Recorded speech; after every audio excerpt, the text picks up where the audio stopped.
आज हम 30 out of 30 series का एक सेट लगा रहे हैं, पहली क्लास है। बीच में हम बहुत सारे टॉपिक्स करेंगे, कल हम वाइगॉस्की के क्वेश्चंस करेंगे, इन बिटवीन हम अलग अलग सब्जेक्ट्स को भी उठाएंगे।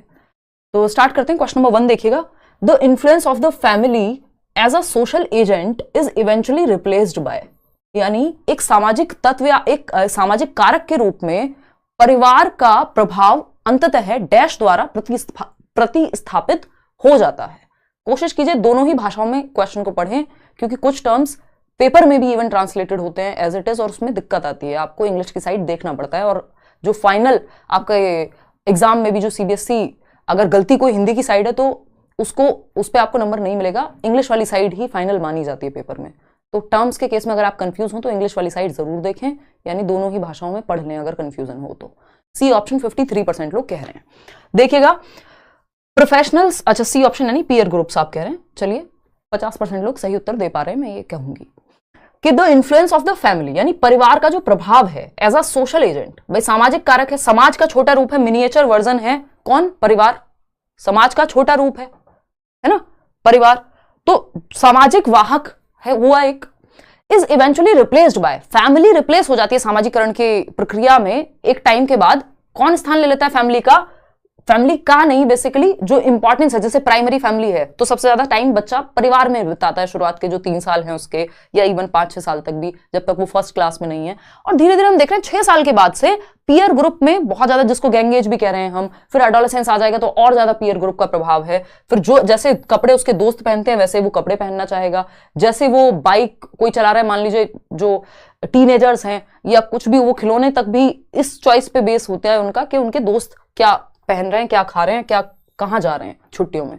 तो सहकर्मी समूह या सहपाठी समूह जो है वो रिप्लेस कर देता है परिवार का जो रोल है सामाजिकरण में। मतलब शुरुआत में हम समाज में कैसे रहते हैं ये तौर तरीके कहां से सीखते हैं? परिवार से सीखते हैं, कि कोई घर पे आए तो पानी पूछते हैं, नमस्ते करते हैं, व्हाटएवर, मम्मी पापा को नमस्ते करते हैं सुबह उठ के, या भगवान की पूजा करते हैं, या जो भी इबादत करते हैं जिसके यहाँ पे जो है।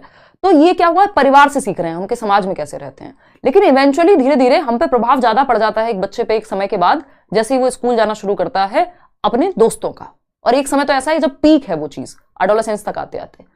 तो पीयर ग्रुप से फिर हम सीखते हैं कि समाज में कैसे रहना है, क्या हमारे नियम कायदे कानून होंगे, तौर तरीके होंगे। तो ये सिंपल सा आंसर था। यहाँ पे प्रोफेशनल्स तो बहुत दूर की बात है, neighbours, none of the above. Neighbours की तो आप कितनी सुनते हैं आपको भी पता होगा।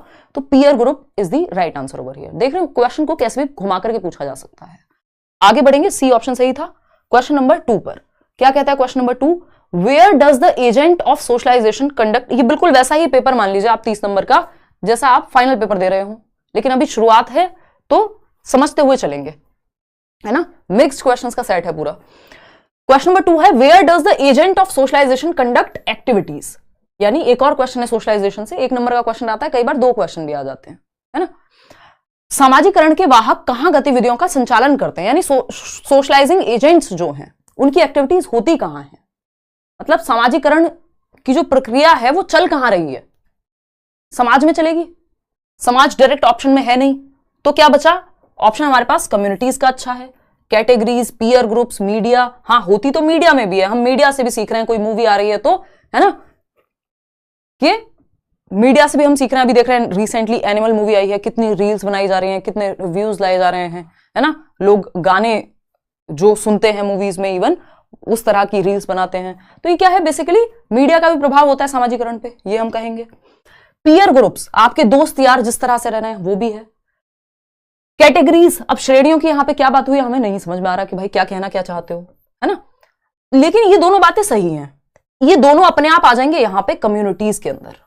जो आपका पीयर ग्रुप है वो कम्युनिटी में भी तो इन्वॉल्व हो सकता है या नहीं। मीडिया कम्युनिटी से निकल के जा रहा है, तो बेटर ऑप्शन जो है हमारे पास वो समुदाय है, कि सामाजिकरण के वाहक जो गतिविधियों का संचालन है, जो एक्टिविटीज हैं समाज की, दिवाली मना रहे हैं, होली मना रहे हैं, न्यू ईयर सेलिब्रेट करेंगे, है ना, क्रिसमस सेलिब्रेट कर रहे हैं, ईद मना रहे हैं, कुछ और गुरु पूरब मना रहे हैं, तो ये क्या कम्युनिटीज में हो रही हैं ये सारी एक्टिविटीज। तो सामाजिकरण के जो वाहक हैं वो अपनी जो सोशल एजेंट्स हैं स्पेशली, वो क्या कर रहे हैं? कम्युनिटीज में अपनी एक्टिविटीज को इंप्लीमेंट कर रहे हैं एक तरह से, या संचालित कर रहे हैं मैं कहूँ। आगे बढ़ेंगे क्वेश्चन नंबर 3 पर, देखते हैं क्या कहता है क्वेश्चन नंबर 3। अगेन मैंने कहा शुरुआत के 10-12 क्वेश्चन ऐसे होंगे, बस आपको लगेगा कि वार्म अप हो रहा है, उसके बाद आपको थोड़ा दिमाग ज्यादा लगाना पड़ेगा। जैसा कि पेपर में भी होता है, सारे क्वेश्चन ना आसान होते हैं ना मुश्किल होते हैं। देखिएगा क्वेश्चन नंबर 3 पढ़िए एक बार और जवाब दीजिएगा। क्वेश्चन नंबर 3 क्या कहता है, पढ़िए एक बार। A student shows the following signs in the classroom। एक बच्चा है, एक छात्र है जो निम्नलिखित लक्षण दिखाता है क्लासरूम में। पहला ऑप्शन है एंजाइटी अराउंड रीडिंग। ये क्वेश्चन पहले पूछा जा चुका है, यानी पढ़ने को लेकर चिंता, यानी उसको पढ़ने का जब हम मौका देते हैं तो उसको चिंता होने लगती है, हाथ पैर फूलने लगते हैं, घबराने लगता है। मूवी याद कीजिए तारे जमीन पर, ईशान अवस्थी, खड़ा किया गया उसको पढ़ने के लिए, हक्का बक्का हो गया एकदम, है ना। तो ये एक लक्षण है किस चीज का, सोचिए। डिफिकल्टी इन रिकॉग्नाइजिंग वर्ड्स और लेटर्स, यानी शब्दों या अक्षरों को पहचानने में कठिनाई होना, यानी उसको समझ नहीं आ रहा कि ये बी है कि डी है, 6 है कि 9 है, कंफ्यूजन है लेटर्स को पहचानने में, आइडेंटिफाई करने में। बात तो सही है। पुअर वोकैबुलरी स्किल्स, यानी खराब शब्दावली कौशल, यानी शब्द ठीक से उसके पास शब्द भंडार की कमी है, किस चीज को क्या कहेंगे, कैसे लिखेंगे, क्या पढ़ेंगे। बात सही है। डिफिकल्टी विद अंडरस्टैंडिंग, और वोकैबुलरी किससे संबंधित है, रीडिंग से ही संबंधित है, ठीक है ना। डिफिकल्टी विद अंडरस्टैंडिंग और रिमेंबरिंग व्हाट वाज रेड, उसको ये याद रखने में समस्या होती है कि क्या उसने पढ़ा था, और पढ़ के समझने में भी दिक्कत हो रही है बच्चे को, पढ़ने में भी और पढ़ के समझने में भी, मतलब पढ़ने के अराउंड बात हो रही है कहीं ना कहीं। चारों ऑप्शंस यही कह रहे हैं कि पढ़ने के अराउंड समस्या है, ठीक है जी। इसका मतलब बच्चे को क्या है, सीधा सीधा दिख रहा है, डिसलेक्सिया है। हिंदी में भी डिसलेक्सिया ही कहेंगे, पठन वैफल्य कह देते हैं वैसे।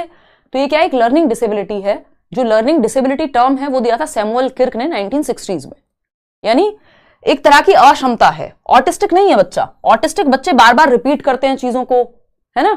सोशली उनको एंजाइटी होती है ज्यादा घुलने मिलने से लोगों से, तो वो सब लक्षण तो यहाँ है नहीं। क्रिएटिव है, कुछ नया बनाने की तो बात नहीं हो रही यहाँ पे कि कुछ डिफरेंट ही आइडिया लेकर के आ गया हो बच्चा। आ स्टूडेंट विद लर्निंग डिसेबिलिटी, ये बात मैच हो रही है। आप में से कितने लोग सही उत्तर दे पा रहे हैं, 59%। भाई क्यों नहीं दे पा रहे 41% लोग सही उत्तर, बताओ एक बार इतने आसान सवाल का। सीखने की अक्षमता वाला एक छात्र, अब यहां पे अगर डिसलेक्सिया अलग से दिया होता तो हम डिसलेक्सिया टिक कर देते, लेकिन लर्निंग डिसेबिलिटी के अंदर आता है डिसलेक्सिया, डिसकैल्कुलिया, डिसमॉर्फिया, है ना, डिसग्राफिया, ये सारी लर्निंग डिसेबिलिटीज के अंदर आती हैं। तो लर्निंग डिसेबिलिटी दे दिया मतलब डिसलेक्सिया इसके अंदर अपने आप आ गया होगा, क्योंकि डिसलेक्सिया अलग से नहीं दिया हुआ।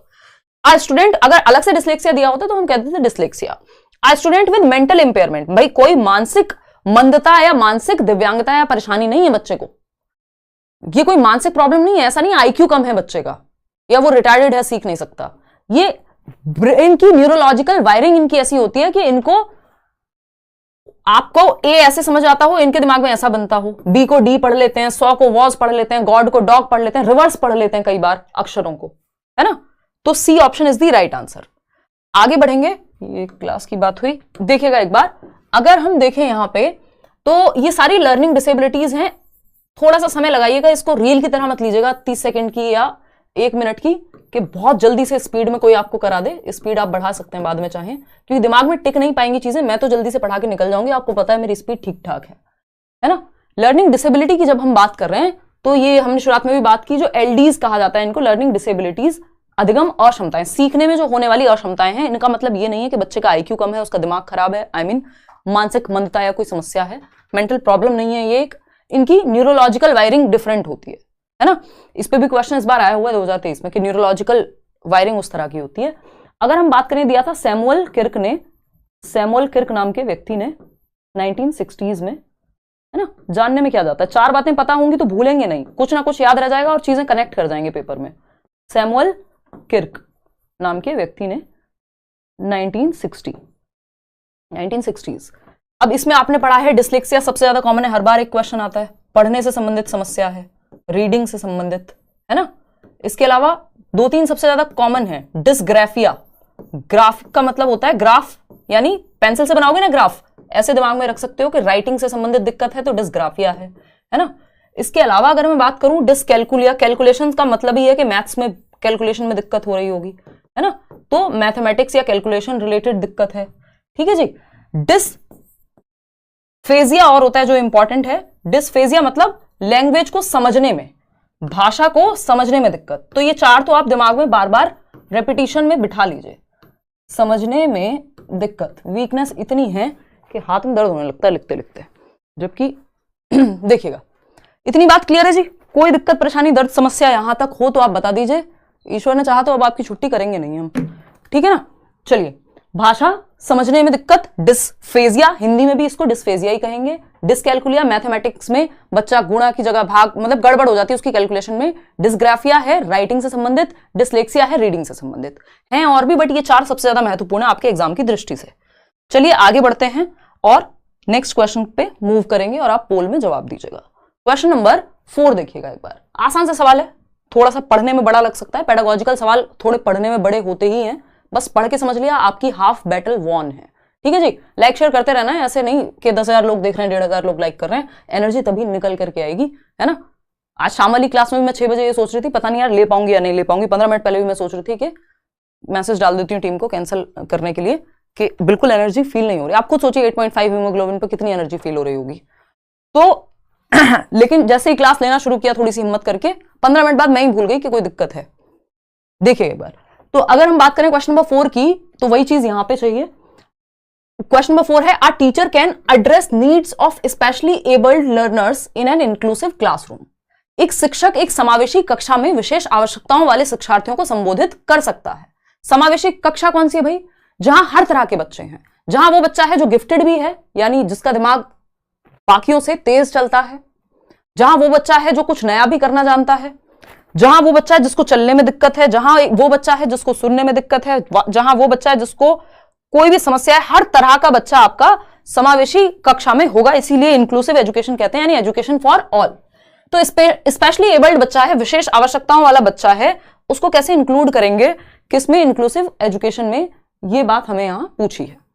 देखिएगा, emphasising upon practice and drill and using paper pencil test. ये एकदम वाहियात तरीका है कि एक बच्चा जिसको विशेष आवश्यकता है, वो विशेष आवश्यकता देखने में दिक्कत हो सकती है, सुनने में दिक्कत हो सकती है, या फिर गिफ्टेड है तो भी उस केस में भी आपको स्पेशली उसके लिए कुछ एक्शंस लेने पड़ेंगे जो बाकी बच्चों से अलग होंगे। तो ये कह रहे हैं सिंपल पेपर पेंसिल। देखो, जहां ड्रिल दिख जाए ना, ये अपने आप में बहुत नेगेटिव है कि सिर्फ आप बार बार रट्टे लगवाने की बात कर रहे हो, है ना। प्रैक्टिस सुनने में अच्छा लगता है, बट बार बार रेपिटेशन हो रहा है सिर्फ, तो इसका मतलब ये सबकी नीड को फुलफिल नहीं कर पाएगा। Following uniform ways of instructing the students. देखिए, इंक्लूसिव एजुकेशन के कॉन्टेक्स्ट में यूनिफॉर्म वर्ड ही अपने आप में, यूनिफॉर्मिटी इतना नेगेटिव वर्ड है जिसकी हद नहीं है। यूनिफॉर्मिटी का मतलब होता है सबको समान निर्देश देना, जबकि आप सबको सेम डंडे से नहीं हाँक सकते। Don't beat everyone with the same stick, जो फ्री नोट्स दिए हुए हैं उसमें भी मैंने लिखा हुआ है, ठीक है ना। यूनिफॉर्म वेज, यूनिफॉर्म पहनने में अच्छी लगती है स्कूल में कि सब बच्चे एक जैसी यूनिफॉर्म पहन के आ रहे हैं, ताकि इस बात से फर्क ना पड़े कौन किस घर से आ रहा है, किस बैकग्राउंड से आ रहा है, किस जाति से, किस आर्थिक स्थिति से आ रहा है, सब सेम कपड़े पहनते हैं, यूनिफॉर्म है, अच्छी बात है। लेकिन यूनिफॉर्म वहीं तक सही है, पढ़ाने के तरीके में यूनिफॉर्मिटी खराब चीज है। सबको आप सेम मेथड से नहीं पढ़ा सकते, वहां डिफरेंशिएटेड इंस्ट्रक्शन होनी चाहिए, मल्टीपल वेज होने चाहिए पढ़ाने के, अलग अलग तरीके अपनाने हैं आपको। तो यूनिफॉर्म वेज का मतलब हो गया सबको एक ही तरीके से, एक ही मेथड से पढ़ा दो, जबकि आपको डिफरेंट बच्चों, क्योंकि बच्चे अलग होंगे क्लास में, उनका इंटरेस्ट अलग होगा, तरीके अलग होंगे, किसी को देख के अच्छे से समझ में आता है, किसी को सुन के अच्छे से समझ में आता है, किसी को एक्टिविटी करके अच्छे से समझ में आता है, ठीक है ना। तो ऐसा नहीं है कि हम सिर्फ यूनिफॉर्म वेज यानी एक सिंगल तरीके से, सेम तरीके से सबको पढ़ा दें, ये गलत होगा। सी ऑप्शन है, giving a lot of written homework and stressing on copying of answers from other bright students. के जो ब्राइट बच्चे हैं, जो जिनके नंबर ज्यादा आ रहे हैं, उनके आंसर्स कॉपी कर लो बस। तो रटंत विद्या चलंत नहीं, यहां पे हमको कॉपी नहीं कराना है। बच्चा जहां एक्टिव है वो ऑप्शन बेस्ट है। Developing specific learning objectives based on an analysis of each students learning strengths and weaknesses. भाई स्पेशल नीड वाला यदि बच्चा है, किसी को सुनने में दिक्कत है, बोलने में दिक्कत है, समझने में दिक्कत है, what ever the need is, जो भी स्पेशल नीड है बच्चे की, उसको आप आइडेंटिफाई करेंगे, पहचानेंगे कि उसकी नीड क्या है, उसकी स्ट्रेंथ्स कुछ ना कुछ जरूर होंगी। हर बच्चे की अपनी एक स्ट्रेंथ होती है, यूनिक है हर बच्चा। उसकी स्ट्रेंथ को पहचानेंगे, वो किस क्षेत्र में अच्छा कर सकता है। अगर सुनने में दिक्कत है तो आप उसको दूसरे तरीके से सिखाएंगे, देखने में दिक्कत है तो दूसरे तरीके से सिखाएंगे। तो हर बच्चे की अपनी स्ट्रेंथ और वीकनेस होगी, तो उस पर ध्यान देके उसके लिए स्पेसिफिक ऑब्जेक्टिव यानी विशिष्ट उद्देश्य बनाएंगे कि वो बच्चा किस तरफ अच्छा कर सकता है। ये हुआ इंक्लूसिव एजुकेशन के हर बच्चे को आपने शामिल कर लिया। D option is the right answer. कितने लोग सही दे रहे हैं? 84%। चलिए बहुत बढ़िया, आगे बढ़ते हैं क्वेश्चन नंबर 5 पर। आसान सा सवाल है, बहुत आसान सवाल है। इसी में अगर मैं 1 2 ऐड कर दूं यहां पे कि बोथ ए एंड बी सही होंगे, बी सही होगा, तो आप घबरा जाएंगे, है ना। तो अभी मैं वो नहीं कर रही हूं, लास्ट के कुछ क्वेश्चंस में किया है ऐसा भी। तो ये थोड़ा सा यहां पे आप ध्यान रखिएगा कि क्वेश्चन से घबराना नहीं है, आपका जो कॉन्सेप्ट्स हैं, बेसिक्स हैं, उनको मजबूत कर लेंगे तो किसी भी तरह से घुमा फिरा के पूछ ले पेपर में क्वेश्चन, आप सॉल्व कर पाएंगे, ठीक है। Constructivist approach suggest that dash is crucial for constructing knowledge, यानी रचनावादी दृष्टिकोण, जिसमें पियाजे और वाइगोस्की हैं या ब्रूनर भी हैं फॉर दैट मैटर, बताता है कि ज्ञान के निर्माण के लिए डैश महत्वपूर्ण है। भाई कंस्ट्रक्टिविस्ट अप्रोच आपका जो एनसीएफ है या नेशनल एजुकेशन पॉलिसी, जो नई पॉलिसी है, वो भी फोकस करती है, जितने भी नए डॉक्यूमेंट्स हैं वो सब फोकस करते हैं किस पे, कि एजुकेशन में हम कंस्ट्रक्टिविज्म पे ध्यान दें। कंस्ट्रक्टिविज्म क्या कहता है? कंस्ट्रक्टिविज्म कहता है कि हम नॉलेज को कंस्ट्रक्ट कर सकते हैं। बच्चा खाली बर्तन नहीं है, ब्लैंक स्लेट नहीं है, टेबुला रासा नहीं है, वो नॉलेज को कंस्ट्रक्ट कर सकता है, वो नन्हा वैज्ञानिक है, जैसा कि पियाजे भी कह रहे हैं। ठीक है ना? तो बच्चे को एक्टिव रखना है, कंस्ट्रक्टिविज्म ये कहता है। चाहे वो नेशनल करिकुलम फ्रेमवर्क 2005 हो, 23 हो, कोई भी हो, सब बच्चे को सक्रिय रखने पे बात करेंगे। और हम भी 90% क्वेश्चंस आपके पेडागोजी के इस बात से सॉल्व हो जाएंगे कि अगर आप 4 ऑप्शंस में से ये ढूंढ पाए कि बच्चे की भलाई किसमें है सबसे ज्यादा और बच्चा एक्टिव कहां है, इन 2 सिद्धांतों पे, या सिंपल आप बच्चे को एक्टिव जहां देख लेंगे ऑप्शन में, आपका आंसर निकल जाएगा 90% केसेस में। बस आपको पहचानना आना चाहिए। तो रचनावादी दृष्टिकोण बताता है, नाम ही है कंस्ट्रक्टिविस्ट अप्रोच, मतलब कंस्ट्रक्शन, नॉलेज का कंस्ट्रक्शन, रचना करना। तो ज्ञान का निर्माण के लिए क्या महत्वपूर्ण होगा? Prior knowledge of the learner, यानी शिक्षार्थी का पूर्व ज्ञान, जो प्रीवियस नॉलेज बच्चा लेकर के आया है वो, या फिर कंडीशनिंग होती है आदत डलवाना, 2 एकम 2, 2 दूनी 4। अब आपकी इतने दिमाग में बैठ गई है वो चीज कि कंडीशनिंग के लेवल पे चली गई है कि आपसे कोई नींद में पूछे 2 तिया कितने होते हैं तो आप बताएंगे 6, 2 3 जा 6। ठीक है ना? तो ये तो तरीका सही नहीं है, रटंत विद्या हो गई, ये तो रोट लर्निंग एक तरह से है ना। और रटंत विद्या नहीं चाहिए हमको, एक्टिव चाहिए बच्चा, चाइल्ड सेंटर्ड एजुकेशन चाहिए, जहां बच्चा सेंटर में। पनिशमेंट हम बिल्कुल आज की डेट में अलाउ ही नहीं करते, राइट टू एजुकेशन एक्ट ने मना किया हुआ है। शिक्षा का अधिकार अधिनियम 2009 में कॉर्पोरल पनिशमेंट, बच्चे को आंख दिखाना, मुर्गा मुर्गी बनाना, डंडे से बात करना, ये सब मना ही है। रोट मेमोराइजेशन, रटना तो किसी भी केस में लागू होता ही नहीं है। तो prior knowledge of the learner, रचनावादी दृष्टिकोण कहेगा कि अगर ज्ञान का निर्माण करना है तो बच्चे के पूर्व ज्ञान पे, नींव क्या है, नींव के ऊपर ही इमारत बनाई जाती है ना। अगर आपने घर में कभी बिल्डिंग बनते हुए देखी होगी, पहले नींव भरी जाती है किसी भी बिल्डिंग की, है ना, वो नींव भरी जाएगी, उसके ऊपर आपका फिर बिल्डिंग बनेगी, दीवारें खड़ी होंगी। तो उसी तरह से बच्चे की नॉलेज की दीवारें खड़ी करने के लिए आपको पहले उसकी नींव से कनेक्ट करना पड़ेगा, यानी जो वो पहले से जानता है, जो उसका पूर्व ज्ञान है, जो वो घर से लेके आया है। क्योंकि बच्चा दुनिया में रहता है, खाली बर्तन नहीं है, स्कूल आने से पहले भी वो एक दुनिया देख रहा है, कुछ ना कुछ उसके दिमाग में होगा। तो उसकी प्रीवियस नॉलेज से, उसके पूर्व ज्ञान से जोड़ना है। आप जब लेसन प्लानिंग भी करते हैं, जब आप लेसन प्लानिंग भी करते हैं, जो पाठ योजना बनाते हैं अपने बीएड में, डीएलएड में, बीटीसी में, वहां पे भी आप क्वेश्चंस पूछते हैं to test the previous knowledge of the learner. 3 questions पूछते हैं, 4 क्वेश्चन पूछते हैं, जो भी, कि हम प्रीवियस नॉलेज टेस्ट कर रहे हैं, पूर्व ज्ञान टेस्ट कर रहे हैं। उसके बाद आप चैप्टर पढ़ाते हैं, ताकि आपको पता चले कि आज आप बादल के बारे में या बारिश के बारे में पढ़ाने वाले हैं, तो बच्चों को कितना पता है उस चीज के बारे में, और उससे कनेक्ट करते हैं। तो जो बच्चा पहले से जानता है उसके ऊपर बिल्डिंग बनाई जाती है, नींव के ऊपर। तो प्रीवियस नॉलेज या प्रायर नॉलेज, जो पूर्व ज्ञान है, उससे कनेक्ट करके आप नॉलेज का कंस्ट्रक्शन कराते हैं फर्दर। क्वेश्चन नंबर 6 देखिएगा। देखिए, इन्हीं बातों को घुमा फिरा के पूछा जा सकता है, आपको भी आसान लगेंगी कई चीजें, है ना। उसका रीजन ये है कि जैसे ही आपसे कान इधर से ना पकड़ के नीचे से पकड़ लेगा या उल्टा पकड़ लेगा, आप घबरा जाएंगे। इसलिए बेसिक्स का स्ट्रांग होना बहुत जरूरी है। ये बातें एग्जाम हॉल में जाकर के याद आती हैं लोगों को। विकास बहुत बढ़िया। Children construct naive theories about various phenomenon. एक भी टॉपिक ऐसा नहीं मिलेगा जो फालतू में करा रही होंगी मैं आपको, इररेलेवेंट क्वेश्चन नहीं मिलेगा। जो टॉपिक्स आते हैं, जो सिलेबस में हैं, उन्हीं के आधार पर क्वेश्चंस हैं। और ऐसा भी नहीं है कि बेवजह जिन टॉपिक से, मान लीजिए सोशलाइजेशन से 1 या 2 क्वेश्चन मुश्किल से आते हैं, तो मैं 6 क्वेश्चन आपको सोशलाइजेशन के इस 30 नंबर के सेट में करा दूं, है ना। वो अलग से एक टॉपिक में मैंने सारी प्लेलिस्ट बनाई हुई है, जहां एक एक टॉपिक के आपको पता नहीं कितने कितने क्वेश्चन मिल जाएंगे। 88% लोग ए ऑप्शन दे रहे हैं जवाब। देखिए, नाइव थियरीज पे हमेशा क्वेश्चन आता है। नाइव थियरीज का दूसरा नाम क्या है? Alternative conceptions. ऑल्टरनेटिव कॉन्सेप्शंस, है ना, ऑल्टरनेटिव कॉन्सेप्शंस, वैकल्पिक अवधारणाएं कह देते हैं हम इसको। क्या कह देते हैं भाई? वैकल्पिक अवधारणाएं कह देते हैं। तो देखते हैं, children construct naive theories about various phenomenon, in this background a teacher should. बच्चे विभिन्न घटनाओं के बारे में सहजानुभूत सिद्धांत, या कई बार इसको अनुभवहीन सिद्धांत भी कह देते हैं, क्रिएट कर लेते हैं या गढ़ते हैं। इस पृष्ठभूमि में एक शिक्षक को क्या चाहिए? बच्चे ने, आपने बताया कि वाटर इज कलरलेस, पानी का कोई रंग नहीं होता। पुराने गाने भी बने हुए हैं पुराने जमाने में कि पानी का क्या रंग होता है, तो वो जिसमें आप जिस तरह से मिला दोगे वैसा रंग बन जाएगा, है ना। इसमें कोई भी कलर ऐड करोगे, पानी का कलर चेंज हो जाएगा। तो वाटर इज कलरलेस, यानी पानी रंगहीन है। आपने बच्चे को बताया, लेकिन बच्चे ने अपने घर में या कहीं दुनिया के किसी तालाब में हरे रंग का पानी देखा था। उसने कहा बट मैम पानी तो ग्रीन होता है, पानी का रंग तो हरा होता है या नीला होता है, मैंने तो देखा है। अब यह बात उसके अनुभव के आधार पे तो सही है कि उसके अनुभव से जो उसने देखा और उसने बता दिया, लेकिन ये फैक्चुअली सही नहीं है, साइंटिफिकली सही नहीं होगी, टेक्निकली सही नहीं है।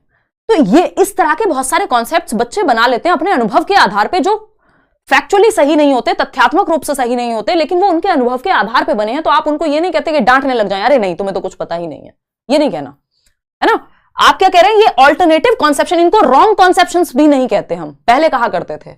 इनको गलत अवधारणाएं नहीं कह करके हम वैकल्पिक अवधारणाएं कहते हैं, कि बच्चे की वैकल्पिक अवधारणाएं जो उसने अपने अनुभव के आधार पे क्रिएट की है ना। कोई बच्चा अगर ये सोचता है कि दूध तो मदर डेयरी से आता है, क्योंकि उसका अनुभव नहीं रहा होगा भैंस या गाय से निकलते हुए देखने का, तो आप ये नहीं कहेंगे अरे तुम तो पागल हो, तुम्हें तो कुछ पता नहीं है। वो उसकी ऑल्टरनेटिव कॉन्सेप्शन है, वो उसकी नाइव थियरी है। नाइव थियरी क्या होती है, जो हम क्या कहेंगे, एक सहज रूप से बना लेते हैं अपने अनुभव के आधार पे, या बचपने में बना लेते हैं एक तरह से। आप ये भी कह सकते हो कि भाई कुछ लोग होते हैं मतलब उन्हें दीन दुनिया का पता ही नहीं। कई बार हम कहते हैं ना, बहुत ज्यादा मान लीजिए कोई इनोसेंट है, हम कहें अरे बड़ा नाइव है यार, इसको पता ही नहीं है दुनिया कितना छल है दुनिया में। तो मतलब एक वो बचपन में या जो अपने अनुभव के आधार पे बहुत इनिशियली, जिनमें बहुत ज्यादा दिमाग शायद उस तरह से नहीं लगाया गया, तो इनको हम सही मानते हैं। क्यों? क्योंकि बच्चा अपने अनुभव के आधार पे एटलीस्ट खुद को प्रदर्शित तो कर रहा है, अपने आप को व्यक्त तो कर रहा है, ठीक है ना। In this background our teacher should challenge these conceptions of the children through dialogue. बच्चे की इस धारणा को, इन अवधारणाओं को संवाद के माध्यम से चुनौती दे, डिसमिस कर दे, यानी बच्चों के इन विचारों को खारिज ही कर दे कि जाओ भागो यहां से, ये नहीं करना। इग्नोर कर दे तो फिर सही कैसे होगा भाई? अगर इग्नोर कर दिया तो बच्चा जिंदगी भर यही सोचता रहेगा पानी तो नीले रंग का होता है, ठीक है ना। scold the children for having these ideas that interfere with her teaching, कि बच्चों के ऐसे विचारों के लिए उनको डांटेंगे, अरे पता तो कुछ है नहीं, ये नहीं करना। इग्नोर करना, डांटना या डिसमिस कर देना, ये सॉल्यूशन नहीं होगा। सॉल्यूशन क्या होगा? डिस्कशन। अब ये पहला वर्ड पढ़ के हमें ऐसा लगता है कि यार चैलेंज क्यों कर रहे हैं हम, लेकिन आपके पास कोई और ऑप्शन नहीं है। आपको इसका मीनिंग समझना है कि सेंस क्या बना रही है ये बात। तो सबसे बेटर ऑप्शन यहां पे यही है, जहां बच्चा भी एक्टिव होगा, कि बच्चे की इन अवधारणाओं को संवाद के माध्यम से चुनौती दें। सॉरी, मतलब कि हम डिस्कशन करेंगे कि क्या ये बात सही है या नहीं है, तथ्यों पे बात करेंगे, 4 बच्चे और अपने अपने अनुभव बताएंगे, तब हम सही कंक्लूजन तक पहुंच पाएंगे। तो डायलॉग के द्वारा बच्चा एक्टिव भी है, इसमें पार्टिसिपेशन भी होगा, और क्योंकि वो कॉन्सेप्ट गड़बड़ है तो इसमें चैलेंज का मतलब है आप डिस्कशन कर रहे हैं जिससे वो सही बात तक पहुंच पाएगा। तो इसको नेगेटिवली नहीं लेना है, सेंस निकालना है पढ़ करके। क्वेश्चन नंबर 7 देखिएगा। क्वेश्चन धीरे धीरे आपके सोचने के लिए मजबूर करते जाएंगे। When students repeatedly engage in an activity such as design and conduct an experiment to earn a reward that is not, ये क्वेश्चन आया हुआ है, that is not directly related to that activity such as earn a star or badge, they are likely to। जब छात्र पुरस्कार अर्जित करने के लिए बार बार किसी ऐसी गतिविधि जैसे कि प्रयोग को डिजाइन करना और संचालित करना में संलग्न होते हैं जो सीधे तौर पे उस गतिविधि से संबंधित नहीं है, यानी कोई एक्टिविटी की, कहा कुछ प्रोजेक्ट बनाओ और स्टार मिलेगा, होते ना बच्चे बहुत खुश होते हैं, मैम आज तो देखो, मम्मी देखो, दीदी देखो, आज तो मुझे स्टार मिला है ना, मैम ने मुझे 3 स्टार दिए हैं मेरी राइटिंग के लिए। तो जब बच्चे बार बार कोई काम इसलिए करते हैं क्योंकि उनको स्टार मिलेगा, कोई बैज मिलेगा, उनको गुड मिलेगा, वेरी गुड मिलेगा, तो इससे होगा क्या अंत में? Develop materialistic attitude towards learning, यानी सीखने के प्रति भौतिकवादी दृष्टिकोण विकसित कर लेंगे कि तभी सीखेंगे जब कुछ मिलेगा, चाहे पापा चॉकलेट दें, चाहे मैम स्टार दें, साइकिल मिलेगी तो फर्स्ट आऊंगा या आऊंगी, ये एटीट्यूड आ जाएगा, बिल्कुल आ जाएगा, सही बात है। फिर भी पढ़ते हैं बाकी के 3 option. Enjoy learning for the sake of understanding, यानी समझने के लिए सीखने का आनंद लेंगे। तो जिसको समझने के लिए सीखने का आनंद आ रहा है उसको फर्क नहीं पड़ता कुछ मिलेगा कि नहीं मिलेगा, है ना, ऐसा नहीं है। Persist in doing the activity even without the reward, ऐसा नहीं है अगर आपको रिवॉर्ड के लिए काम करने की आदत पड़ गई है तो आप बिना रिवॉर्ड के काम करने का मन ही नहीं करेगा, है ना। चलिए चलिए डी ऑप्शन है set mastery goals for themselves rather than work to please others, यानी मास्टरी गोल अपने लिए बनाना कि भाई मुझे महारत या निपुणता हासिल करनी है, ना कि मुझे किसी से कुछ चाहिए। ये ऐसा नहीं होगा, ऐसा तब होगा जब आपने सीखने के एंजॉयमेंट को बच्चे के अंदर जगाया होता कि सीखने का अपना मजा है, वो आपने नहीं किया। यहां पे आप रिवॉर्ड देके ये चाह रहे हैं कि वो अंडरस्टैंडिंग के लिए सीखे। जब बार बार रिवॉर्ड पे हम फोकस करते हैं तो मटेरियलिस्टिक एटीट्यूड बच्चे का बन जाता है। तो A option is the right answer. और एक टाइम ऐसा भी आ सकता है जब वो चॉकलेट के लिए काम भी ना करे, बोर हो जाए उस चॉकलेट से भी, अब उसको कुछ बड़ा चाहिए होगा। क्वेश्चन नंबर 8 देखिए, तो हमें बच्चे में एंजॉयमेंट, जॉय क्रिएट करना है लर्निंग को लेकर के, कि उसको सीखने में मजा आए, फिर उसको कुछ मिले ना मिले वो सीखेगा जरूर, है ना। The concept of childhood is, यानी बाल्यावस्था की जो अवधारणा है, बचपन की जो अवधारणा है, ये कुछ क्वेश्चन इसमें मैं जरूर ऐसे डालूंगी जो महत्वपूर्ण है प्रीवियस ईयर के, और ज्यादातर क्वेश्चन हम नए रखेंगे। ये क्वेश्चन आया है और इस क्वेश्चन में बहुत लोग गलती करते हैं, हर बार गलती करते हैं, हर बार मैं ये डिस्कस करती हूं। और देखिएगा, तो अगर हम बात करें, the concept of childhood is, बचपन की अवधारणा, universally the same across different cultural context, यानी विभिन्न सांस्कृतिक संदर्भों में सार्वभौमिक रूप से समान है। अब देखो 60% लोगों ने गलत जवाब इसका दे दिया, फटाक से ए ऑप्शन कह दिया कि हाँ जी चाइल्डहुड मतलब यूनिवर्सली सेम है अक्रॉस डिफरेंट कल्चरल कॉन्टेक्स्ट, यानी किसी भी कल्चर में सेम होता है चाइल्डहुड।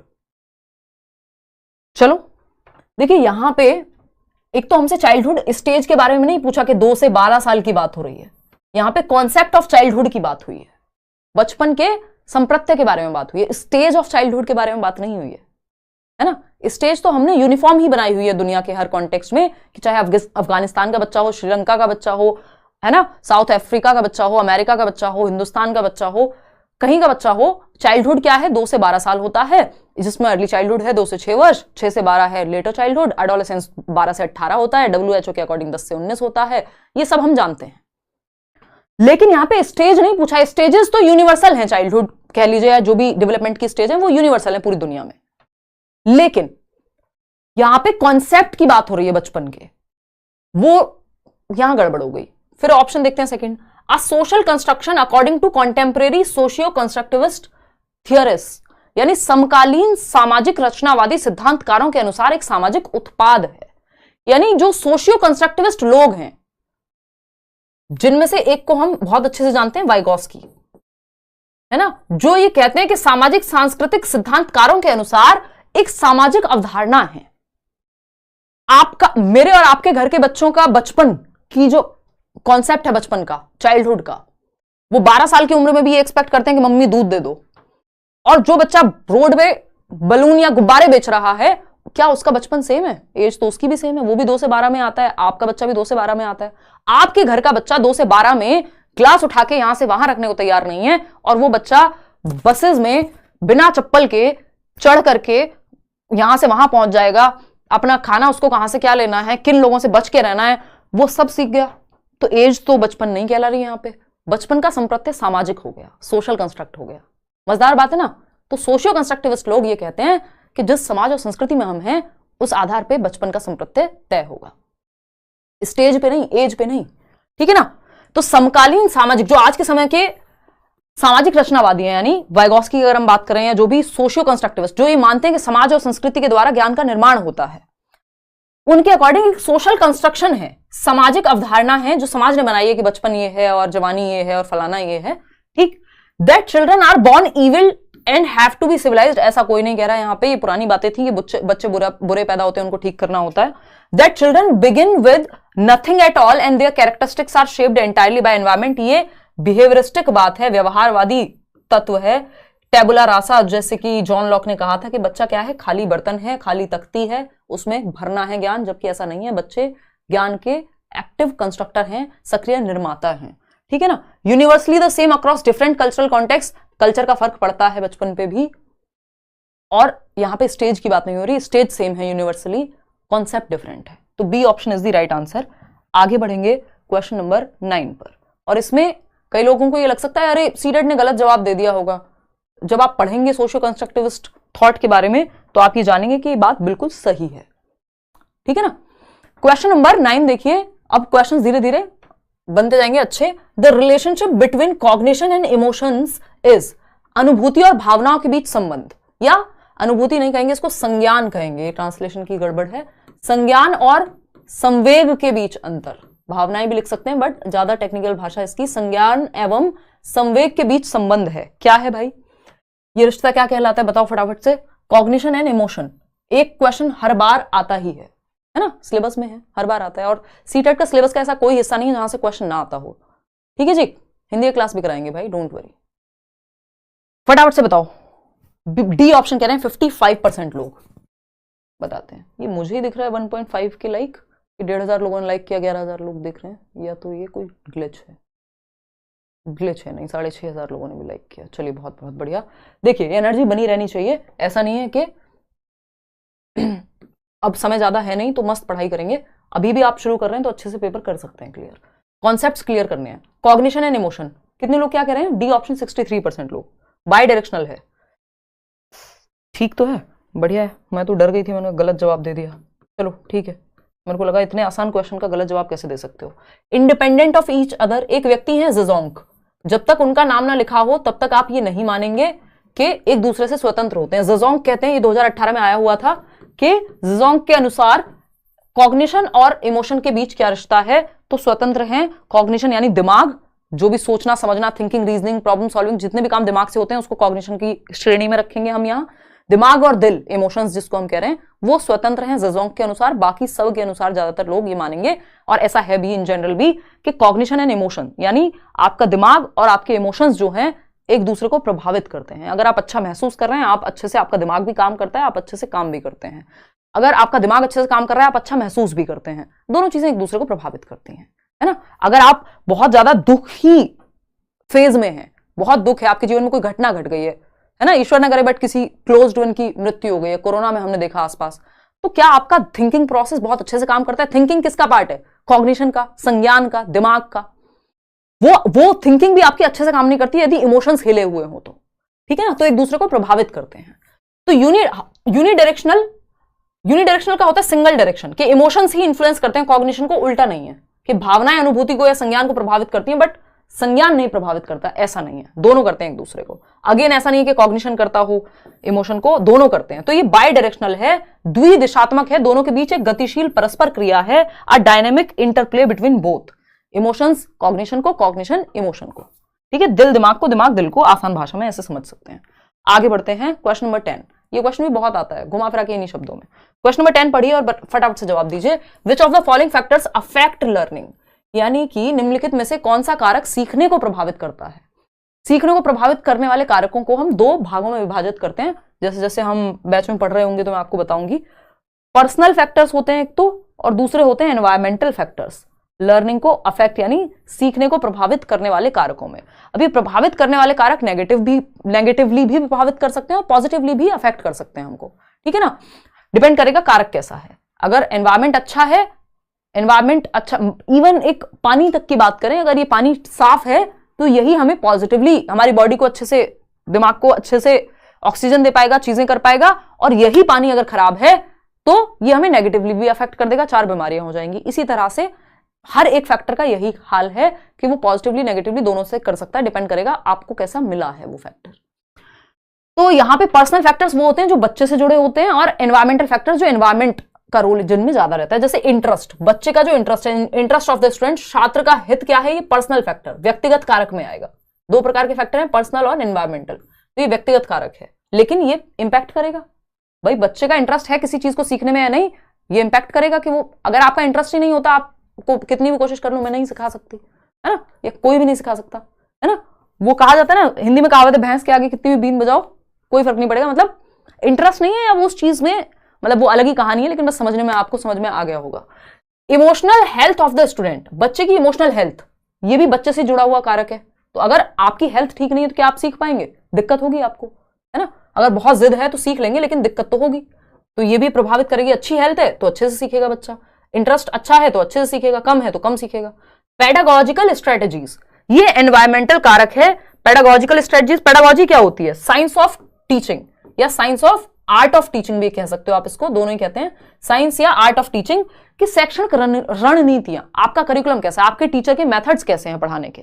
तो एक टीचर का आपको फटाफट समझ में आ जाता है। कितने लोग हमें मिलते हैं, आज भी बैच में कई लर्नर्स कह रहे थे कि पेडागोजी अब समझ में आनी शुरू हुई है, आज तक सिर्फ नाम सुना था, आपका अब मजा आ रहा है पढ़ने में।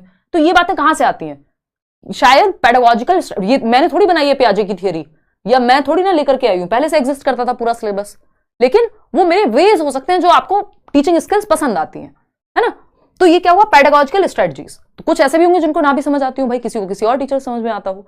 तो ये क्या, पेडागोजिकल स्ट्रेटजीज का भी प्रभाव पड़ता है कि आपके टीचर, अगर हमें अच्छा टीचर मिल जाए, आपने देखा होगा स्कूल में भी, मेरे को याद है अच्छे से, 8th तक मेरी साइंस बहुत अच्छी हुआ करती थी, और 9th में हमारी टीचर चेंज हुई, सिर्फ उन्हीं पे मैं नहीं डाल रही हूँ, उसमें मेरा भी रोल रहा होगा, लेकिन जो इंटरेस्ट था, अगर अच्छा टीचर मिल जाए तो बुरे से बुरे सब्जेक्ट में मजा आ जाता है, जो हमें लगता है सो कॉल्ड के बुरा सब्जेक्ट है, ठीक है ना। तो पेडागोजिकल स्ट्रेटजीज भी इंपॉर्टेंट है। Social and cultural context of the student, बच्चा किस समाज और संस्कृति से आ रहा है वो भी इंपॉर्टेंट है। अगर बच्चा सुबह रोज उसको पढ़ने के लिए इतनी लड़ाइयां करनी पड़ती हैं, घर वाले भेजते नहीं है, कहते हैं तुम तो लड़की हो क्या करोगी पढ़ के, या सुबह घर में झाड़ू पोंछा सारे काम तुम करके जाओगी और तब पढ़ो, तो अगर मतलब किस समाज, किस संस्कृति, किस स्ट्रेटा से आ रहा है, ये सारी चीजें प्रभावित करती हैं, ये भी एनवायरमेंटल फैक्टर का हिस्सा हुआ। तो ये 4 ऑप्शंस थे, मैंने आपको 2 बता दिया, 2 पर्सनल फैक्टर का है और 2 एनवायरमेंटल फैक्टर का है। जरूरी नहीं है सेम क्वेश्चन उठ के आ जाएगा, बट आपको पता होगा कि पर्सनल फैक्टर कौन सा होता है, एनवायरमेंटल कौन सा होता है। तो ये चारों बातें सही है, डी ऑप्शन, और आप में से 86% लोग सही जवाब दे रहे हैं। चारों ही चीजें बच्चे के लर्निंग को, उसके सीखने को प्रभावित करेंगे, चाहे वो नेगेटिवली करें चाहे पॉजिटिवली करें। अच्छे फैक्टर होंगे तो अच्छे से करेंगे, नेगेटिव होंगे तो नेगेटिवली करेंगे। अच्छी टीचिंग स्ट्रेटजीज या पेडागोजिकल स्ट्रेटजीज होंगी तो बच्चा अच्छा सीखेगा, खराब होंगी तो खराब सीखेगा, दोनों तरह से प्रभावित कर सकते हैं। क्वेश्चन नंबर 11 देखिएगा, dash are an important aspect of the process of meaningful construction of knowledge. आसान सवाल है, डैश ज्ञान के सार्थक निर्माण की प्रक्रिया का एक महत्वपूर्ण पहलू है। कंस्ट्रक्टिविज्म से खूब क्वेश्चन आते हैं, क्योंकि पियाजे, वाइगोत्स्की और कंस्ट्रक्टिविज्म ये तीनों जुड़े हुए हैं आपस में, ठीक है जी। तो अगर हम बात करें, 74% लोग सही उत्तर दे रहे हैं, फटाफट से आगे बढ़ते हैं। Social interactions are an important aspect of the process of meaningful construction, यानी सार्थक निर्माण, या हम ये कहेंगे मीनिंग मेकिंग।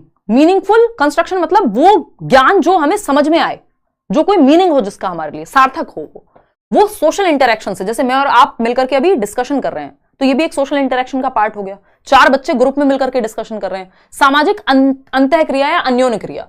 आप कहीं एक फील्ड विजिट पे गए, वहां बच्चे जाकर के देख रहे हैं, साइंस म्यूजियम में लोग बता रहे हैं, बात कर रहे हैं, चीजें जान रहे हैं, तो वो बेहतर तरीके से मीनिंगफुल लर्निंग होती है, रटना नहीं होता वो। Otherwise drill and repetitive recall तो रटन विद्या है कि आपको किसी का नंबर याद करना है, आप रट्टे लगाए जा रहे हैं। रिवॉर्ड एंड पनिशमेंट में डर और लालच से काम होता है, ये भी अच्छा नहीं है। स्टिमुलस रिस्पॉन्स है कि तुमको ये मिलेगा इसलिए ये कर लो, तो ये काम के नहीं है। सोशल इंटरेक्शन, बच्चा एक्टिव रहेगा इसमें, बाकी तीनों में बच्चा एक्टिव नहीं है, वो रट्टे लगाता हुआ मिलेगा। क्वेश्चन नंबर 12 देखिए फटाफट से, अच्छा सवाल है, ध्यान से पढ़िएगा, इसमें गड़बड़ आप लोग करेंगे। मैंने कहा था शुरू के जो 10-12 सवाल हैं उसके बाद फिर आपको थोड़ा सा ध्यान से क्वेश्चंस करने हैं।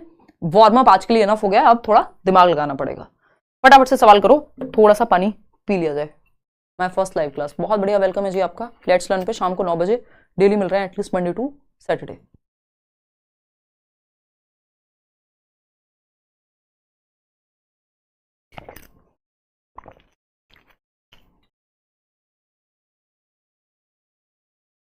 निशा हमारे साथ हैं, तरह तरह की मुंह बना रही हैं। देखिए पानी मत गिरा था ना, देखो। क्वेश्चन नंबर 12, जवाब क्या दे रहे हैं आप लोग? 78% लोग ए कह रहे हैं। चलिए समझते हैं कहानी क्या है। पानी थोड़ा सा ही पीजिएगा आप। अरे नहीं यार, बोलते बोलते ना बहुत। देखिएगा, identify the best example of learning at the age of 10 to 12 years. 10 से 12 वर्ष की आयु में सीखने का सर्वोत्तम उदाहरण पहचानना है ना। बेस्ट एग्जाम्पल ऑफ लर्निंग, पहला ऑप्शन है child will have the longest attention span, यानी बच्चे की ध्यान अवधि सबसे लंबी होगी, यानी ज्यादा देर तक ध्यान लगा पाएगा। चलो ठीक है। Child is cooperative with others, 10 से 12 साल पता है आपको गैंगेज कैसे कहते हैं इसे। 6 से 12 वर्ष की अवस्था, जहां बच्चा ग्रुप में रहना ज्यादा पसंद करेगा, हाँ कोऑपरेटिव होगा, सहयोग करेगा, एक दूसरे का ग्रुप में रहेगा।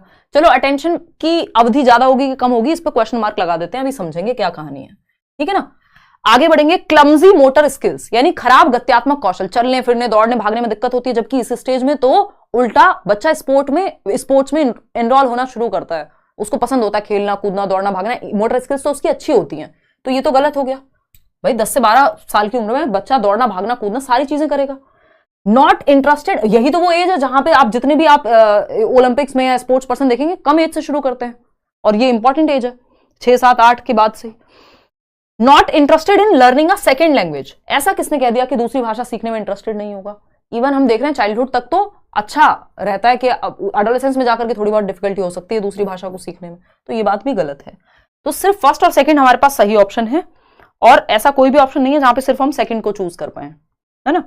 तो हम सिंपली यहां पे आंसर क्या हो जाएगा, first and second, A option, जो कि आप लोग दे भी पा रहे हैं, ठीक है जी। तो अगर हम बात करें यहां पे child will have the longest attention span, भाई सहयोग वाली बात तो आपको समझ में आ गई होगी कि गैंग एज है, जिसको हम समूह अवस्था कहते हैं, यहां पे लॉन्गेस्ट अटेंशन स्पैन का क्या खेल है कि बच्चे की ध्यान अवधि सबसे लंबी होगी। इसका मतलब यहां पे ये है कि आज तक की एज में 10-12 साल से पहले जितनी भी रही होगी उस एज में 10-12 साल में पीक होगी। बाकी अगर 10 साल से पहले देखें तो इससे कम रही होगी जितनी 10-12 साल की उम्र में है। ऐसा नहीं है कि इसके बाद नहीं बढ़ेगी, लॉन्गेस्ट अटेंशन स्पैन खत्म हो जाएगा, धीरे धीरे बढ़ के अभी इस टाइम पे 20 से 25 मिनट होता है आई थिंक, और बाद में जाकर के वो 35 से 42-48 मिनट तक भी जाता है। आप देखते हैं पीरियड्स जो है बड़ी क्लासेस के वो 40-40 मिनट के होते हैं। तो ऐसा नहीं है कि अब खत्म हो जाएगी बढ़नी जो अटेंशन स्पैन है, ध्यान लगाने की अवधि है, बट एक 6 साल के बच्चे से तो ज्यादा ही होगी ना अटेंशन स्पैन एक 10 साल के बच्चे की, तो उस सेंस में ये बात कही गई है। तो इसलिए ए ऑप्शन सही है, पहली और दूसरी दोनों बातें सही है, थर्ड और फोर्थ गलत है। एक और क्वेश्चन आपके सामने, फटाफट से जवाब दीजिएगा, आसान सवाल है तो। Eight which stage of development an individual faces the problem of vocational adjustment, या फिर मैं यहां लिख दूं वोकेशनल एंग्जाइटी। मतलब क्या हुआ, विकास के किस चरण में व्यक्ति को व्यावसायिक समायोजन की समस्या का सामना करना पड़ता है या व्यावसायिक दुश्चिंता सताती है, बताइएगा। पहला ऑप्शन है ओल्ड एज। ओल्ड एज में तो व्यवसाय करो ना करो, अब जीवन में बचा ही क्या है, अब तो आराम करना है। रिटायरमेंट के समय में कौन व्यवसाय की चिंता करेगा भाई कि क्या काम करूं, कौन से करियर में जाऊं, है ना। अब तो जीवन में ही जाने की ज्यादा संभावना बची नहीं है और करियर की बात करेंगे हम। हालांकि आज के समय में चीजें बदल रही हैं, लोग कभी भी कुछ भी करते हैं, बट जनरली वोकेशनल एडजस्टमेंट मतलब हमें किस तरफ जाना है ये आप ओल्ड एज में थोड़ी सोचते हैं। अब ये मत कह देना हर एज में कभी भी सोच सकते हैं, फिलोसॉफिकल नहीं होना है, डेवलपमेंट के कॉन्टेक्स्ट में समझना है। एडोलेसेंस की अगर हम बात कर रहे हैं यानी 12 से 18 वर्ष, ये आपके 60 साल प्लस की बात हो रही है ओल्ड एज, ठीक। चाइल्डहुड 2 से 12 वर्ष, कौन सा 2 से 12 वर्ष का बच्चा पहले वोकेशन की सोचेगा भाई, है मतलब सोचना नहीं चाहिए कायदे में, स्कूल में एक्टिविटीज में इन सब में ज्यादा इन्वॉल्व रहेगा। वोकेशन मेन मुद्दा नहीं रहता कि क्या करोगे अब आगे। करियर काउंसलिंग भी आप देखते हैं 11th-12th में जो है जनरली देखने को मिलती है ज्यादातर। तो किशोरावस्था एक ऐसी स्टेज है जो जहां पे वोकेशनल एंग्जाइटी या वोकेशनल एडजस्टमेंट का क्वेश्चन आता है कि आपको जीवन में किस तरफ जाना है, साइंस लेनी है, ये सब भी खैर इस बार से तो नेशनल एजुकेशन पॉलिसीज को खत्म कर रही है, बट आपको जीवन में करना क्या है, डॉक्टर बनना है, फलाना बनना है, ठिकाना बनना है, जो भी करना है, वोकेशन में काम क्या करना है, व्यवसाय किस तरफ जाएंगे आप। ये एडजस्टमेंट एडोलेसेंस में सबसे ज्यादा इस चीज को इंडिविजुअल फेस करता है। इन्फेंसी तो जन्म से 2 वर्ष की अवस्था है, कहां बच्चों को पैदा होते इसमें डाल दिया, तो B option is the right answer, जो कि 79% लोग सही दे भी रहे हैं। क्वेश्चन नंबर 14 देखिएगा, अच्छा क्वेश्चन है, पढ़ के देखिए। The concentration and creativity is related to which type of development, यानी एकाग्रता एवं रचनात्मकता का संबंध किस प्रकार के विकास से है। ये मैंने बैच में भी कराया था, अभी कल हम पढ़ रहे थे जब डेवलपमेंट के प्रकार। फटाफट से बताओ, एकाग्रता एवं रचनात्मकता का संबंध किस प्रकार के विकास से है। कॉन्सेंट्रेशन यानी ध्यान देना, जब आप पढ़ के ये ध्यान देकर के समझने की कोशिश कर रहे हैं तो आप कॉन्सेंट्रेशन पावर का इस्तेमाल कर रहे हैं, ठीक है। एंड क्रिएटिविटी, कुछ नया कुछ डिफरेंट करना, जैसे मैं कोई भी टेढ़ा मेढ़ा एग्जांपल दे देती हूं तो वो मेरी क्रिएटिविटी हुई, है ना। कुछ नया क्रिएट करना क्रिएटिविटी है।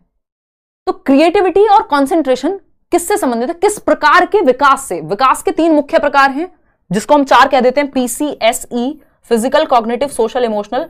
एनसीईआरटी में सोशल इमोशनल एक साथ आते हैं, इसलिए अगर कोई पूछे कितने प्रकार हैं हम कहेंगे 3, लेकिन नाम जो है वो 4 आपको याद रहने चाहिए, फिजिकल, कॉग्निटिव, सोशल और इमोशनल। डिपेंड करता है ऑप्शन कैसा दिया है, 4 भी लगा सकते हो। तो ये जो किस प्रकार के अंदर आएगा, ये PCSE में से किस प्रकार के अंदर आएगा। सी ऑप्शन 69% लोग दे पा रहे हैं जवाब। 31% लोग इतने आसान सवाल में भी गड़बड़ कर जा रहे हैं। भाई कॉन्सेंट्रेशन कहां, हाथों से करोगे कॉन्सेंट्रेशन, दिमाग से। क्रिएटिविटी, कुछ नया कहां से क्रिएट करोगे, हाथों से भी तब करोगे जब दिमाग में आइडिया आया होगा, दिमाग की बत्ती जलेगी। तो क्रिएटिविटी दिमाग से जुड़ी हुई है, कॉन्सेंट्रेशन दिमाग से जुड़ा हुआ है, और दिमाग का विकास किससे जुड़ा हुआ है, कॉग्निटिव डेवलपमेंट कहते हैं उसको। सिंपल सी बात है, बौद्धिक विकास यानी इंटेलेक्चुअल डेवलपमेंट, इसको आप कॉग्निटिव कह लीजिए या फिर आप इसको इंटेलेक्चुअल डेवलपमेंट कह लीजिए, चाहे आप इसको डेवलपमेंट ऑफ मेंटल स्किल्स या मेंटल डेवलपमेंट कह लीजिए, चाहे आप इसको इंटेलेक्ट डेवलपमेंट ऑफ इंटेलिजेंस कह लीजिए। कितने सारे नाम बता दिए मैंने आपको, कल भी डिस्कस किया था ना। तो ये क्या है, बौद्धिक विकास की जब हम बात कर रहे हैं तो बौद्धिक विकास से संबंधित है या कॉग्निटिव डेवलपमेंट से, संज्ञानात्मक विकास से संबंधित है, जिसकी बात पियाजे और वाइगोस्की करते हैं। कॉन्सेंट्रेशन हुआ। इवन एक क्वेश्चन और पूछा जाता है कि कॉन्सेप्चुअल डेवलपमेंट किस प्रकार से संबंधित है। कॉन्सेप्चुअल यानी कॉन्सेप्ट्स कहां बनते हैं, संप्रत्यय के। आपसे अगर ये कहा जाए कि पानी के बारे में बताइए, तो ये भी तो एक कॉन्सेप्ट होगा ना आपके दिमाग में। दिमाग में होगा, हाथों में होगा, दिमाग में होगा। तो कॉन्सेप्ट्स भी कॉग्निटिव डेवलपमेंट में या मेंटल डेवलपमेंट में बनते हैं। ये क्वेश्चन भी आया हुआ है, ये क्वेश्चन भी आया हुआ है, और हर बार कॉग्निटिव डेवलपमेंट पे क्वेश्चन आते ही हैं। तो कॉन्सेप्ट्स कहां बनते हैं, दिमाग में। कॉग्निटिव डेवलपमेंट क्या है? तो मेंटल स्किल्स का डेवलपमेंट है, डेवलपमेंट ऑफ इंटेलिजेंस है, या इंटेलेक्चुअल एबिलिटीज का डेवलपमेंट है। तो बातें आपको शब्द घुमाए जा सकते हैं, भावनाओं पे जाना है कि पूछा क्या है। मॉरल डेवलपमेंट सही और गलत होता है, सोशल डेवलपमेंट समाज में कैसे रहते हैं, इमोशनल डेवलपमेंट आपकी भावनाओं पे कंट्रोल। तो यहाँ पे बौद्धिक विकास से ही आप दिमाग का इस्तेमाल करके कुछ नया करते हैं और कॉन्सेंट्रेट कर पाते हैं। क्वेश्चन नंबर 15 देखिएगा। अब आपके फेवरेट क्वेश्चन आने शुरू हो गए। जिस तरह के क्वेश्चन 4 से 5 क्वेश्चन आपको 30 में से मिलते ही हैं, जैसा कि पिछले 2 सालों में हम देख रहे हैं, 3 सालों में हम देख रहे हैं जो पैटर्न है। जो ऑनलाइन पेपर पहली बार हुआ, फिर दूसरी बार हुआ, और इस बार के ऑफलाइन में भी खूब भर भर के क्वेश्चन असर्शन और रीजनिंग वाले हैं, और इनसे आपको लगता है डर, जो हम मिटा देंगे। ठीक है ना शाहीन बानो? ठीक, चलिए भाई। एक मैराथन क्लासेस वंस अभी से, अभी तो मैं नॉर्मल नहीं ले पा रही हूँ, और बड़ी ही होंगी क्लासेस, 1-1.5 घंटे क्लास तो होती है कम से कम। निशा मैम पोल दे दिया आपने? बहुत बढ़िया, लोग लिख रहे हैं क्योंकि 40% लोग डी ऑप्शन दे रहे हैं, 38% जो है 41%, मतलब सी और डी में आप कंफ्यूज हैं। चलिए देखते हैं क्या कहानी है, देखते हैं। पानी ढक्कन, अच्छा सब तो लगा ही हुआ है। देखिएगा एक बार, अगर हम बात करें डी ऑप्शन 46%, ढक्कन बॉटल का कह रही थी, आप लोगों को नहीं कह रही थी, ना निशा को कह रही थी। बहुत ही खराब पुअर जोक था, पीजे था, बट कोई बात नहीं, बर्दाश्त कीजिएगा। क्वेश्चन नंबर 15 है, असर्शन एक स्टेटमेंट है और इसका रीजन है। स्टेटमेंट क्या है? Teachers should not create print rich environment in the elementary classrooms. ये क्वेश्चन आपको हिलाएगा, इसमें गड़बड़ सब कर रहे हैं। शिक्षकों को प्रारंभिक कक्षाओं में प्रिंट समृद्ध वातावरण नहीं बनाना चाहिए। कौन सी प्रारंभिक? इसको इंग्लिश में जरूर पढ़ लो एक बार। Elementary classes 6th to 8th वाली क्लासेस। प्राइमरी नहीं लिखा है, प्राइमरी लिखा होता तो कहानी दूसरी हो जाती।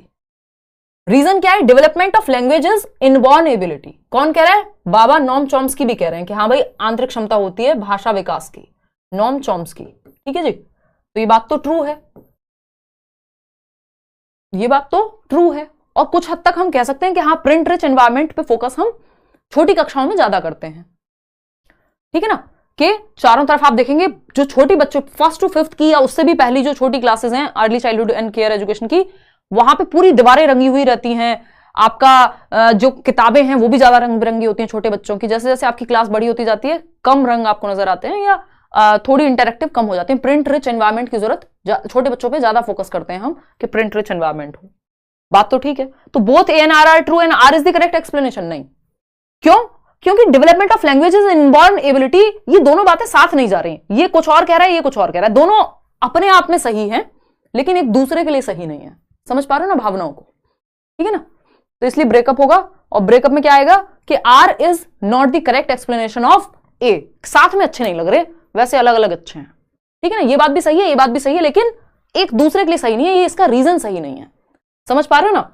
तो both A and R are true, but R is not the correct explanation of A. जबकि आप में से 46% लोग कह रहे हैं दोनों गलत हैं। दोनों गलत नहीं है। A is true but R is false, ऐसा भी नहीं है। दोनों सही है अपनी अपनी जगह, लेकिन ए और आर दोनों सत्य हैं, लेकिन आर ए का सही स्पष्टीकरण नहीं है। ये ट्रांसलेशन की एक मिस्टेक है। तो शिक्षकों को प्रारंभिक देखो, हिंदी में मत पढ़ो इसको। हिंदी में पढ़ोगे तो आपको लगेगा कि हाँ, वो आपकी बात फिर सही लगेगी। ये प्राइमरी क्लास की बात नहीं हो रही, एलिमेंट्री क्लास की बात हो रही है। अगर प्राइमरी होता तो पक्का फिर तो ए गलत हो जाता। और development of language inborn ability है, ये भी मान रहे हैं। जन्मजात क्षमता होती है बच्चे में विकास की, भाषा विकास की, ये नॉम चॉम्स्की कहते ही हैं। तो इसका आंसर